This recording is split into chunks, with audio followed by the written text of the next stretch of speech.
ফুটবলীয় শ্রেষ্ঠত্বের এক অনন্য রাত। উজ্জ্বল রোনাল্ডো, ম্লান মেসি। ভূমিকা ফুটবল বিশ্বে বয়স যে স্রেফ একটি সংখ্যা তা বারবার প্রমাণ করে চলেছেন সময়ের দুই কিংবদন্তি ক্রিস্টিয়ানো রোনাল্ডো ও লিওনেল মেসি। তবে সম্প্রতি মাঠের লড়াইয়ে দেখা গেল ভিন্ন চিত্র।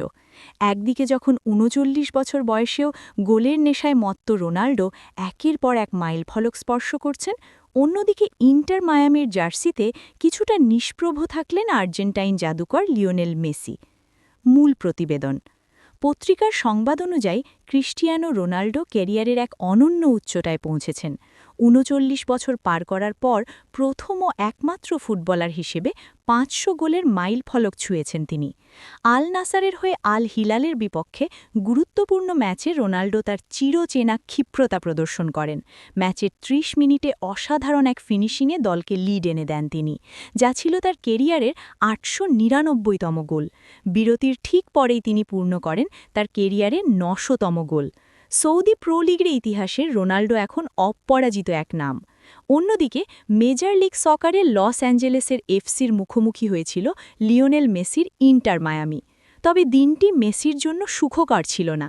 ঘরের মাঠে বারবার আক্রমণ শানালেও জালের দেখা পাননি তিনি।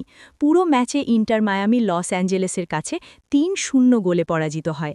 ম্যাচে মেসি বেশ কয়েকটি গোলের সুযোগ তৈরি করলেও প্রতিপক্ষ গোলরক্ষকের দৃঢ়তায় তা সফল হয়নি।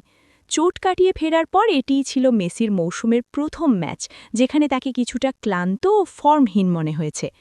উপসংহার। ফুটবল প্রেমীদের কাছে এই দুই তারকার লড়াই চিরকালীন। রোনাল্ডো তার শারীরিক সক্ষমতা এবং গোলের ক্ষুধার প্রমাণ দিয়ে বিশ্বকে টাক লাগিয়ে দিচ্ছেন, আর মেসি লড়ছেন চোট কাটিয়ে নিজের ছন্দ ফিরে পেতে।